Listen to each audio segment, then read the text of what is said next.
Hello friends, this is our second chapter of economics which is fundamental concepts and terminologies.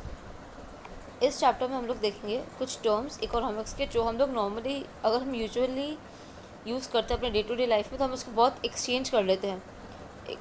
एक term को हम लोग दूसरी term की जगह भी यूज़ कर सकते हैं बट इकोनॉमिक्स में हर टर्म का एक डिफरेंट एंड स्पेसिफिक मीनिंग है. सो इस चैप्टर में हम लोग वो स्पेसिफिक मीनिंग पे कॉन्सेंट्रेट करने वाले हैं. So let's get started. सबसे पहला टर्म है हमारा प्राइस एंड वैल्यू. हम लोग ना बहुत बार से इंटरचेंज कर देते हैं प्राइस और वैल्यू को, ठीक है, मगर प्राइस और वैल्यू दोनों बहुत ही अलग अलग डिफरेंट टर्म्स है इन इकोनॉमिक्स. वैल्यू का अगर हम देखें तो वैल्यू को हम लोग 2 पॉइंट से देखते हैं, from the point of use and from the point of exchange. ठीक है, अगर एक आता है हमारा पॉइंट ऑफ यूज़ और एक point of exchange. Point of use में क्या होता है कि किसी भी कमोडिटी की यूज़ वैल्यू एक पर्सन के रिलेटेड क्या है वो. अभी जैसे अगर आप 1500 वाला फ़ोन देखते हो ना, डब्बा जो हम बोलते हैं, जिस सिर्फ कीपैड वाला, हम यंगस्टर्स को क्या लगता है कि what is the use of this phone. सिर्फ फ़ोन आएंगे और जाएंगे ही ना हम व्हाट्सएप चला सकते हैं, ना हम इंस्टा चला सकते हैं, ना हम फेसबुक चला सकते हैं, हम कुछ भी नहीं कर सकते हैं इस फ़ोन में. बट वही फ़ोन अगर आप अपनी दादी को दो, नानी को दो, या अपने कोई भी वर्कर्स को दो, तो उनको क्या लगता है, उनका तो आराम से काम निकल जाता है, उनको तो सिर्फ फ़ोन आना होता है और जाना होता है. सो उनके लिए वो फ़ोन की वैल्यू काफ़ी ज़्यादा हो जाती है, ठीक है. मगर वही फ़ोन की वैल्यू हमारे लिए सबसे कम होती है. क्यों? क्योंकि हमें तो एकदम स्मार्टफोन, एकदम हाई टेक्नोलॉजी वाला फ़ोन चाहिए होता है. So this is how the use value means. Use value usefulness of commodity के ऊपर होती है, एक पर्सन के रिलेटेड. आज सबकी लाइफ में use value food, water, sunlight, इन सब के सबसे ज़्यादा है. फिर आता है हमारा second point of view which is exchange point of view. Exchange point of view में क्या होता है कि अगर सी विद दिस एग्जांपल, आज आपके पास 1 kg और शुगर है, ठीक है, आपने उसको एक्सचेंज किया किसके बदले, 1 kg राइस के बदले. ठीक है, आपने 1 kg राइस ले ली और आपने 1 kg शुगर दे दी. आपको क्या चाहिए था, 1 kg राइस. तो क्या होगा, उस 1 kg राइस की वैल्यू है 1 kg शुगर. जिस वैल्यू में आपको कोई चीज़ पड़ी वो होगी आपकी exchange value. Simple. Exchange value में हम लोग मोस्ट प्रोबेबली सिर्फ एज अ बार्टर ट्रांजैक्शंस ही देखते हैं. Let's get to the definition. When a commodity or services is exchanged for another commodity or services, then the worth of one unit of this commodity is measured in the terms of amount of the other commodity which is exchanged for. For example, आज आप एक ये phone ले रहे हो, इस phone की जगह आपने क्या दिया इसको, आपने उसको दिए 50,000 रुपीज़. इस फ़ोन की जो एक्सचेंज वैल्यू है वो है 15,000 रुपीज़. सिंपल. आज अगर आप एक स्टारबक्स में जाते हो तो आप उसको स्टारबक्स को 150 रुपीज़ देते हो. क्यों? सिर्फ एक कॉफ़ी के लिए, स्टारबक्स की कॉफ़ी के लिए जिसके ऊपर आपका नाम लिखा होता है उस कप पे. सो उस स्टारबक्स की कॉफ़ी की वैल्यू क्या है, 150 rupees. So this is how exchange value and use value differ. Exchange value जो एक्सचेंज में होता है, जिसके लिए आप कोई चीज़ देते हो, और यूज़ वैल्यू मतलब आपके यूजेज पे, एक पर्सन आदमी की यूजेज पे होता है वो चीज़. एक फ़ोन जो आपके लिए यूज़लेस है जस्ट बिकॉज इनकमिंग आउटगोइंग होता है, मगर वही फ़ोन दूसरे के लिए बहुत यूज़फुल है. आज आपके पास एक फ़ोन है सपोजिवली आईफोन, ठीक है, iPhone 7. आपको लगता है iPhone 7 अच्छा है, मगर मैं उसमें इतने फंक्शंस कर रहा हूँ, काफ़ी ज़्यादा है मेरे लिए. मगर वही फ़ोन एक बिजनेसमैन के लिए कम होगा शायद. क्यों? क्योंकि उसको एकदम ज़्यादा फास्ट प्रोसेसर चाहिए, ज़्यादा स्पीड चाहिए कि एक ही टक में सारी की सारी चीज़ें चली जाए. So this is how that similar phone, एक ही आपका वही फ़ोन डिफर्स उस यूज़ वैल्यू पे. अब यूज़ वैल्यू और एक्सचेंज वैल्यू में क्या रिलेशनशिप होता है. हम लोग क्या सोचते हैं कि अगर जिसकी यूज़ वैल्यू है ज़्यादा है उसकी एक्सचेंज वैल्यू भी ज़्यादा होगी, बट ऐसा बहुत बार नहीं होता है. हम लोग सनलाइट है, ठीक है, उसको हम यूज़ करते हैं, उसकी ऑब्वियसली यूज़ वैल्यू ज़्यादा है. आजकल जैसे बारिश का मौसम है तो सनलाइट नहीं होती, धूप नहीं होती, तो हमारे कपड़े नहीं सूखते हैं ना. उसके उस टाइम पे हमें पता पड़ता है कि हमें सनलाइट की कितनी ज़्यादा ज़रूरत है. तो मगर हम लोग सनलाइट के लिए पे तो करते ही नहीं हैं, उसकी वजह से हमें उसकी कभी वैल्यू पता ही नहीं होने वाली है, उसके लिए उसकी यूज़ वैल्यू होती ही नहीं है। मगर वही चीज़ अगर हम पेट्रोल पे देखते हैं तो पेट्रोल हम 80 रुपीज़ पर लीटर लेते हैं। क्यों? क्योंकि वो लिमिटेड है। यूज़ तो हमें सनलाइट भी आ रही है, यूज़ तो हमें पेट्रोल भी आ रहा है, मगर सनलाइट हमें फ्री में मिल रही है और बहुत ज़्यादा अमाउंट में मिल रही है, इसके लिए हमारी उसकी कोई एक्सचेंज वैल्यू है ही नहीं। मगर पेट्रोल क्या है, वो लिमिटेड है एक टाइम पर, ठीक है, इसके लिए उसकी एक्सचेंज वैल्यू ज़्यादा है। हम इस इकोनॉमिक्स में सिर्फ एक्सचेंज वैल्यू को कंसिडर करेंगे, हम यूज़ वैल्यू को कंसिडर नहीं करेंगे इकोनॉमिक्स में। ओके, वापस एक बार देखते हैं exchange value and use value के बारे में। एक्सचेंज वैल्यू वो जिसके बदले में अगर हमें कोई चीज़ चाहिए, उसके बदले में हम लोग कुछ देते हैं, तो होगी उसकी एक्सचेंज वैल्यू। 50,000 रुपीज़ दिए फॉर अ सिंपल आईफोन, तो आईफोन की वैल्यू होगी 50,000 रुपीज़।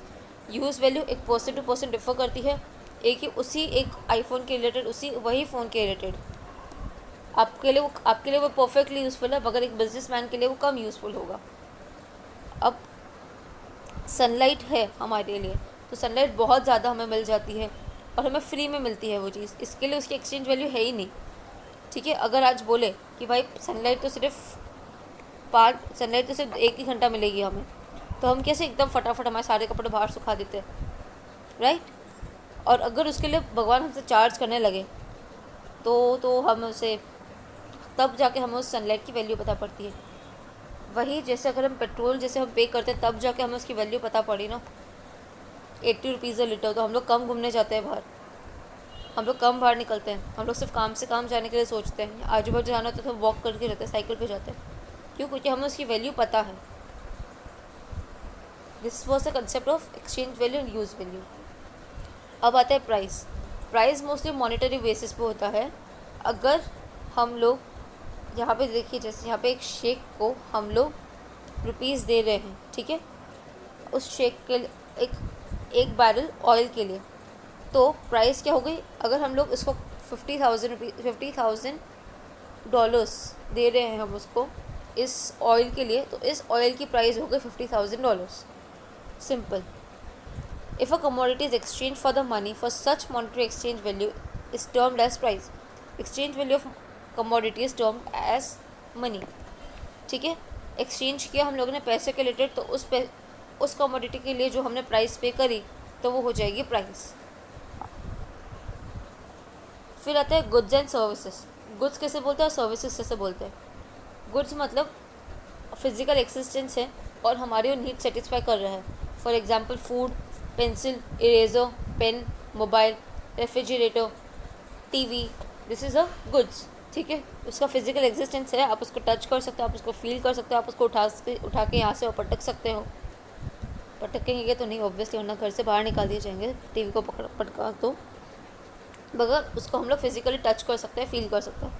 बट सर्विसेज वो जो हमारी नीड तो सेटिस्फाई करती है, पर उसका कोई फिजिकली अस्तित्व नहीं है, फिजिकली एग्जिस्टेंस है ही नहीं, उसको हम सर्विसेज बोलते हैं। जैसे टीचिंग है, आपकी वो नीड्स तो सेटिस्फाई कर रही है, आपको नॉलेज तो दे रही है, बट क्या बोल सकते हो कि भाई ये है सर्विसेज, ये है उसका फिजिकल एग्जिस्टेंस? नहीं, यू कान।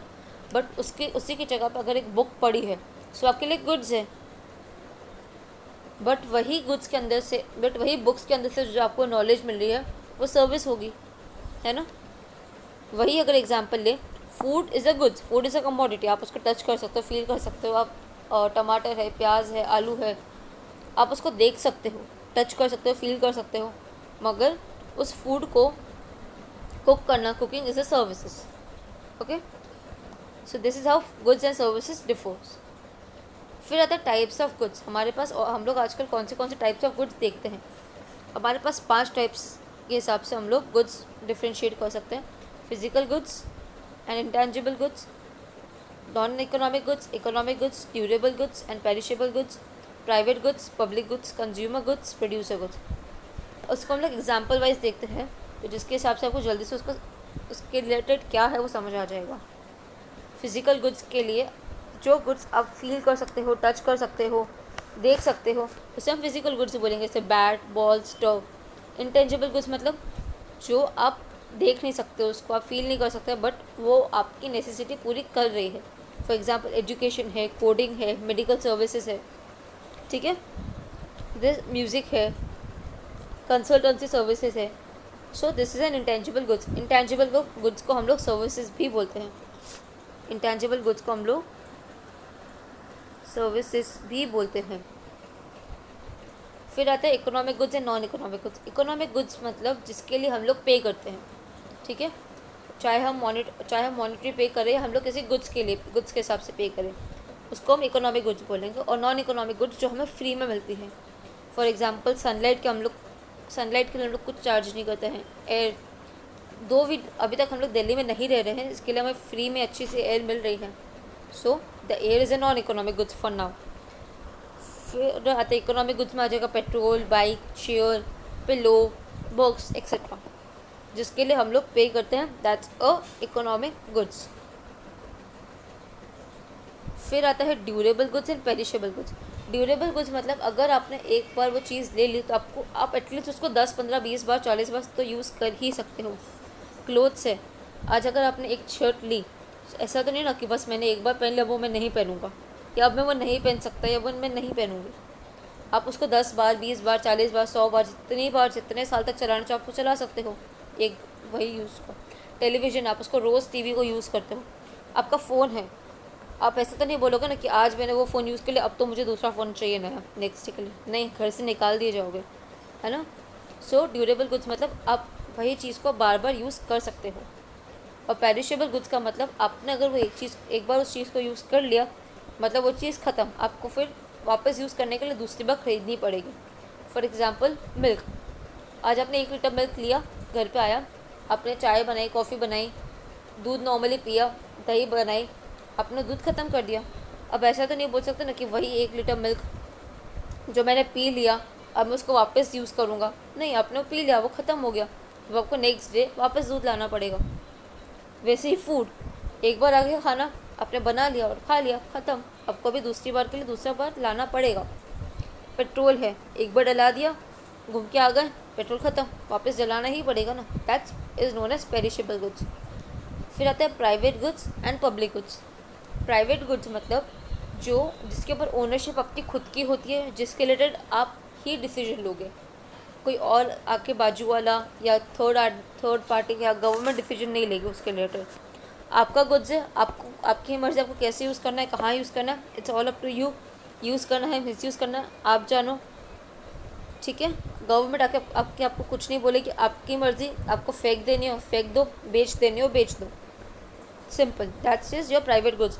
पब्लिक गुड्स मतलब सारे का सारा डिसीजन गवर्नमेंट लेगी उसके रिलेटेड, सब यूज़ कर सकते हैं, सार्वजनिक बोल सकते हो उसको, ठीक है। अभी जैसे आपका घर का वॉशरूम है, आपके घर का वॉशरूम आप खुद ही यूज़ करोगे या आपके घर वाले यूज़ करेंगे, है ना। कभी कभी आपके नेबर्स यूज़ करेंगे अगर आपसे परमिशन लेके, कोई और चलता फिरता आदमी तो घर आके नहीं बोलेगा ना तुम मर्जी यूज़ करने देना, नहीं। बट वही चीज़ सार्वजनिक शौचालय की पब्लिक टॉयलेट्स जो होती है वो कोई भी यूज़ कर सकता है, बहुत बार हमें उसके लिए पे करना पड़ता है 2-5 रुपये। So this is how it differs private goods and public goods. Private goods की ओनरशिप हमारी मर्ज़ी होती है, आपका घर है, आपकी मर्ज़ी, आपको उसको बेचना है, रेंट पे देना है, आपको उसमें बिजनेस चलाना है, it's all up to you. But public gardens है जैसे, या पब्लिक रेस्ट रूम्स होते हैं, वो आप उसको ऊपर तोड़ नहीं सकते, ठीक है ना, आप उसको कोई डैमेज नहीं पहुंचा सकते, आप उसको बेच नहीं सकते, या आप उसको रेंट पे नहीं चढ़ा सकते। So this is how private goods and public goods differs from each other. फिर आते हैं consumer goods and producer goods. इसमें क्या होता है कि कुछ गुड्स हम लोग डायरेक्टली कंज्यूम कर लेते हैं और कुछ गुड्स को हमें कुछ प्रोसेसिंग करके उसके ऊपर यूज़ करना पड़ता है। अब देखिए प्रोड्यूसर गुड्स से चालू करते हैं। यहाँ पे एक कॉटन पड़ी है, अब कॉटन को उठा के पहन तो नहीं लोगे ना, नहीं, उसका बनेगा धागा, धागे से बनेगा उसका पूरा कपड़ा, है ना, कपड़े से उसकी बनेगी शर्ट, फिर आप उस शर्ट को पहनोगे, मगर अब आपके लिए वो कॉटन तो आप नहीं पहन सकते, you can't use that cotton, simple ना। सो जो पर्सन जैसे अब मगर आपके लिए कॉटन यूज़फुल नहीं, आप उसको नहीं पहन सकते, मगर एक मैन्युफैक्चरिंग इंडस्ट्री है, ठीक है, अब वो कॉटन के वो पूरा ही प्रोसेसिंग करके उसको शर्ट में कन्वर्ट करती है, तो उसके लिए तो कॉटन यूज़फुल गुड्स हुई ना। सो कॉटन हो जाएगी प्रोड्यूसर गुड्स, जिसको आप डायरेक्टली यूज़ नहीं कर सकते हो, मगर उसके ऊपर कुछ प्रोसेस होगा तो आप यूज़ कर सकते हो, then that will be usable thing. अब कंज्यूमर गुड्स मतलब इनका, ये जो इंडस्ट्रीज़ होती है इसका जो आउटपुट होता है जो आप यूज़ करते हो, दैट्स योर कंज्यूमर गुड। आप इस कॉटन को यूज़ नहीं कर सकते, मगर आप इस शर्ट को घूम के पहन के घूम सकते हो। सो कॉटन हो जाएगा प्रोड्यूसर गुड्स और शर्ट हो जाएगी आपकी कंज्यूमर गुड्स। वापस दूसरे एग्जाम्पल से, अब एक वेजिटेबल है, ठीक है, पालक ले लीजिए। अब एक वेजिटेबल है, ठीक है, वो आप डायरेक्टली नहीं खा सकते हो, है ना, आप उसको कच्ची पालक तो नहीं खा सकते उठा के, मगर यही पालक को एक होटल वाला लेगा, होटल वाला, कैफ़े वाला, उसके ऊपर क्या करेगा, उसको साफ़ करेगा, उसको कट करेगा, फिर उसको बॉईल करेगा, फिर उसका एक सूप बनाएगा, ठीक है, ये आ गया आपका एक बाउल का सूप ऑफ बाउल। अब आप ये सूप को आप कंज्यूम कर सकते हो ना। सो ये पालक जो आप डायरेक्टली कंज्यूम नहीं कर सकते, वो होटल वाले के लिए होगी प्रोड्यूसर गुड्स, वो गुड्स हो जाएगा प्रोड्यूसर गुड्स। क्यों? क्योंकि वो प्रोड्यूसर को यूज़ हो रहा है वो गुड्स, और ये क्या हो जाएगा कंज्यूमर गुड्स। अब वो पालक को पालक का सूप कोई भी पी सकता है, ठीक है, तो वो कंज्यूमर डायरेक्टली कंज्यूम कर सकता है उसको, that's a consumer goods. I hope आप कंज्यूमर गुड्स से प्रोड्यूसर गुड्स में अब प्रॉपरली क्लियर हो जाओगे। उसके बाद आता है हमारा पॉइंट वेल्थ एंड वेलफेयर का। अब वेल्थ और वेलफेयर को भी हम लोग बहुत बार सेम वे में ही ले लेते हैं, ठीक है, जो वेल्दी है वो खुश है and all that stuff, but wealth और वेलफेयर बहुत ही डिफरेंट चीज़ होती है इकोनॉमिक्स में। Wealth is something which is useful, scarce, capable of getting exchange and can be owned by something, ठीक है। अब आपके पास 1 किलो सोना है, ठीक है, वो आपके लिए यूज़फुल भी है, आप उसको पहन सकते हो, आप उसको बेच सकते हो। Scarce, yes, gold is a very scarce metal. Capable of getting exchange, आज अगर आपको लग रहा है कि आपको पैसों की ज़रूरत है, तो आप क्या करोगे, आप मुथूट फाइनेंस जाओगे, आप कोई भी आपके गोल्ड स्मिथ की शॉप पे जाओगे, आप उसको एक्सचेंज कर सकते हो पैसों के रिलेटेड या किसी और चीज़ के related, and can be owned by someone. आपके पास भी उसकी ओनरशिप है, कल को आपने उसको बेच दिया तो किसी और की ओनरशिप हो जाएगी उसके ऊपर। So that is termed as wealth, जिसको आप यूज़ कर सकते हो, जो एकदम स्केर्स रिसोर्सेज होते हैं, एक्सचेंज हो सकते हैं, और किसी और को भी आप बेच सकते हो, और किसी और की ओनरशिप भी आ सकती है। कैरेक्टरिस्टिक्स क्या होते हैं वेल्थ के? It should possess the characteristics of usefulness. Obviously आप गोल्ड का यूज़ कर सकते हो। स्केर्स, बहुत रेयर रिसोर्स, रेयर मेटल है ये। Physically intellectual existence, physical existence मतलब आप ऑब्वियसली कि आप इसको टच कर सकते हो, फील कर सकते हो, यूज़ कर सकते हो डायरेक्टली। जैसे गोल्ड है, यहाँ पे पड़ा हुआ 1 किलो गोल्ड, आप उसको देख सकते हो, फिजिकल एग्जिस्टेंस है, टच कर सकते हो, उठा सकते हो। इंटेलेक्चुअल एग्जिस्टेंस मतलब किसी की बुद्धि और किसी का माइंड जो बहुत अच्छा है, सो उसकी वो वेल्थ है, ठीक है, साइंटिस्ट है, अब वो अपनी मेंटल पावर को, मेंटल कैपेसिटी को यूज़ कर सकते हैं, उनके जैसा कोई और सोच नहीं सकता, ठीक है, उसके हिसाब से उनकी एग्जिस्टेंस, उनका वो इंटेलेक्चुअल एग्जिस्टेंस है, आप उसको देख नहीं सकते हो, मगर वो फिर भी उनसे वो पैसे कमा सकते हैं ना। मगर ये बात है कि इंटेलेक्चुअल एग्जिस्टेंस एक्सचेंज नहीं हो सकते, they can not be exchange. ऐसा तो नहीं ना कि भाई एक साइंटिस्ट की बुद्धि कोई बिजनेसमैन ले ले पैसे देके, नहीं, that's not possible. So intellectual existence can not be exchanged, but physical existence can, physical अगर कोई चीज़ है वेल्थ में तो एक्सचेंज हो सकती है। ड्यूरेबल, ऑब्वियसली हाउस है, गोल्ड है, दैट्स ड्यूरेबल। आपकी मेंटल हेल्थ है, आपकी मेंटल जो आप नॉलेज है, वो भी ऑब्वियसली ड्यूरेबल है। ऐसा तो नहीं कि आज है कल नहीं है, परसों है तरसों नहीं है, नहीं, आपके पास वो है एक बार, so you can use it any way. It's your having capability of getting exchange. Intellectual जो वेल्थ है, उसके अलावा आप फिजिकल गुड्स को आप एक्सचेंज कर सकते हो पैसों के लिए या किसी भी चीज़ के लिए, कि 1 किलो गोल्ड के बदले 50 किलो चांदी ले लिया, ऐसा, सो मतलब लाइक दैट। अब हम लोग ने सिर्फ गोल्ड की बात करी, but house is also a type of wealth. आपका घर है, ठीक है, ऑब्वियसली आपके लिए यूज़फुल है, आप उसमें रह रहे हो या आप उससे इनकम ले रहे हो रेंट पे चढ़ा के, या आप 2 रूम्स में रह रहे हो, 2 रूम अपने पीजी के लिए रखें, so obviously that's useful. Scarce land is a scarce one, हर जगह अवेलेबल नहीं है। हमारे इंडिया, हमारे पास इतना सब वर्ल्ड है, इतने में ही सबको फिट होना है ना। So that's scarce. एक्सचेंज हो सकता है, आप इसकी जगह पे पैसे ले सकते हो या आप इसकी जगह पे दूसरा घर भी ले सकते हो। Can be owned by somebody, obviously वो घर आपके नाम पे होगा, आपके पापा के नाम पे होगा, दादा के नाम पे होगा, दादी के नाम पे होगा, माओ के नाम पे होगा आपके। So it is owned by someone. So this is how what is wealth. ठीक है, अब वेल्थ ना को हम मेनली बाइफर्केट करते हैं 2 टाइप में, individual wealth and social wealth, national wealth and international wealth. Individual wealth देखिए हम लोग, इंडिविजुअल वेल्थ मतलब आपकी खुद की अलग से प्रॉपर्टी, आपका घर, आपकी कार, जिसके डिसीजन आप खुद ले सकते हो और जिससे आप ही को बेनिफिट हो रहा है। आपने अपनी कार जैप सब्सक्राइबर पे सब्सक्राइब करी या रेंट पर दी आपने अपनी कार, तो आपकी कार से जो इनकम आ रही है वो आपके लिए होगी ना। या आपकी कार आप डिलीवरी के लिए यूज़ करते हो, फूड डिलीवरीज के लिए, so you are generating the wealth, आपको उससे वेल्थ मिल रहा है। सो कौन यूज़ कर रहा है? आप ही खुद यूज़ कर रहे हो ना। So that's individual wealth. Social wealth मतलब कोई भी यूज़ कर सकता है उसको, किसी को भी उससे बेनिफिट मिल सकता है। So that's a social wealth. जैसे डैम है, डैम का जो पानी आता है वो कोई भी यूज़ कर सकता है, कोई किसान यूज़ कर सकता है, कोई मजदूर यूज़ कर सकता है, कोई वेल्दी पर्सन यूज़ कर सकता है उसे इलेक्ट्रिसिटी जनरेट करने के लिए। ठीक है, तो वो एक सोशल वेल्थ हो गई। रोड्स है जैसे, अभी ऐसा तो नहीं बोल सकते ना कि मेरे बाप का रोड है तू मत आना, नहीं, रोड है, गवर्नमेंट का है, तो कोई भी यूज़ कर सकता है वो रोड।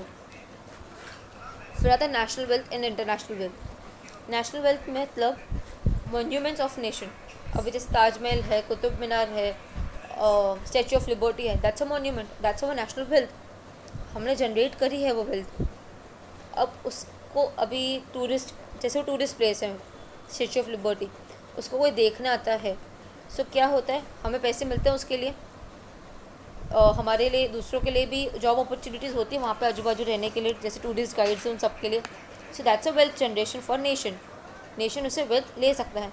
और इंटरनेशनल वेल्थ मतलब कि कोई भी यूज़ कर सकता है। अब हाँ, जैसे स्टैचू ऑफ यूनिटी के लिए जो भी टिकट्स हो रही है, उसमें से जो भी इनकम हो रही है, वो सिर्फ हमारी इंडिया की गवर्नमेंट या गुजरात की गवर्नमेंट ही यूज़ कर सकती है अपने लिए, वो वेल्थ उनकी ही है।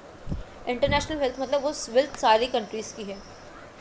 ठीक है, ऐसा नहीं कि बुर्ज खलीफा है, अभी बुर्ज खलीफा में जाने के लिए और उन सब चीज़ों के लिए टिकट्स लगती है, ठीक है, ऊपर टॉप फ्लोर तक पहुँच के देखने में, तो बुर्ज खलीफा से जो वेल्थ जनरेट होगी वो नेशनल वेल्थ होगी उन शेख्स के लिए। इंटरनेशनल वेल्थ मतलब वो जो ओशंस हैं उसमें जो भी जहाज़ चल रहे हैं वो कोई भी यूज़ कर सकता है, वो एक इंटरनेशनल वेल्थ है, वो सारे नेशंस यूज़ कर सकते हैं। एंटार्क्टिक ओशन है या जो कोई भी ओशन है, उसमें से जो भी वेल्थ जनरेट होगी वो पूरे नेशन यूज़ करेगा, पूरा नेशन वेल्थ बांट के खाएगा। So that's an international wealth. फिर आता है हमारा वेलफेयर। वेलफेयर मतलब enhancement of life situation and standard of living and overall improvement. हम ऐसा नहीं बोल सकते कि wealth and welfare are same, काफ़ी टाइम सेम होता है, बट वेलफेयर मतलब हमारी स्टैंडर्ड ऑफ लिविंग, हमारा मेंटल हेल्थ, हम लोग कैसे हमारी लाइफ को इम्प्रूव कर रहे हैं, so that's our welfare. Individual welfare मतलब उसका एफर्ट्स, उसका स्टैंडर्ड ऑफ लिविंग। आज अगर आप एक छोटे से घर में रह रहे हो, आप किसी को भी कुछ भी बोल रहे हो, आपकी मेंटालिटी प्रॉपर नहीं है, सो that is your not your wealth, not it's just your wealth. आप पैसे वाले तो हो, बट वेलफेयर मतलब आप स्टैंडर्ड ऑफ लिविंग एक मेंटेन कर रहे हो, उठना बैठना या नॉर्मल लोगों से बात करने में, कपड़े पहनने में, अपनी मेंटली भी इम्प्रूव कर रहे हो, ठीक है, अपना काम से काम रखना, दैट्स योर इंडिविजुअल वेलफेयर। आप अपने लिए जो भी एफर्ट्स कर रहे हो, that's your individual welfare. Collective welfare मतलब टोटल ग्रोथ, डेवलपमेंट पूरे नेशन का, so that's a collective welfare. Individual welfare मतलब खुद एक इंडिविजुअल जो अपने लिए करता है वो, और इंडिविजुअल वेलफेयर जो नेशन है, गवर्नमेंट है, वो पूरे देश के लिए करती है, growth development, that's a collective welfare. फिर आता है relationship between wealth and welfare. हम लोग ऐसा नहीं बोल सकते हर बार कि मतलब अगर तुम वेल्दी हो तो तुम्हारे पास वेलफेयर भी ज़्यादा ही होगी। वो चीज़ कब सच होती है? सिर्फ एक इंडिविजुअली के हिसाब से। आज मेरे पास पैसे हैं तो मैंने अपना स्टैंडर्ड ऑफ लिविंग बढ़ा दिया, ठीक है, वो मैं अच्छे से स्पेंड कर सकती हूँ, क्लोथ्स ले सकती हूँ, घूम सकती हूँ, हर चीज़ कर सकती हूँ। तो मैंने अपना वेलफेयर भी बढ़ा दिया। मैं योगा क्लासेस जा रही हूँ, मैं आर्ट ऑफ लिविंग अटेंड कर रही हूँ मेडिटेशन के लिए। सो दैट्स माई वेलफेयर, मैं अपने भलाई के लिए कर रही हूँ वो चीज़। बट वो चीज़ कलेक्टिव वेल्थ के लिए, वेलफेयर के लिए यूज़ नहीं होती है। अगर डेवलपमेंट हो रहा है, ग्रोथ हो रहा है नेशन का, अगर वो चीज़ प्रॉपरली बटेगी सब में, तभी तो वो सबके लिए वेलफेयर मानी जाएगी ना। एक इंडिविजुअली के लिए वेलफेयर तभी मानी जाएगी, एक सबके लिए वेलफेयर तभी मानी जाएगी नेशनल लेवल पे, जब प्रॉपरली डिवाइडेड हो, डिस्ट्रीब्यूशन बेस्ड होती है वो। So this is our relationship. That was the relationship between wealth and welfare. And with this, we come to the end of the first part of the video. Next part में हम लोग देखेंगे factors of production and our trade cycle. So stay connected for the more videos.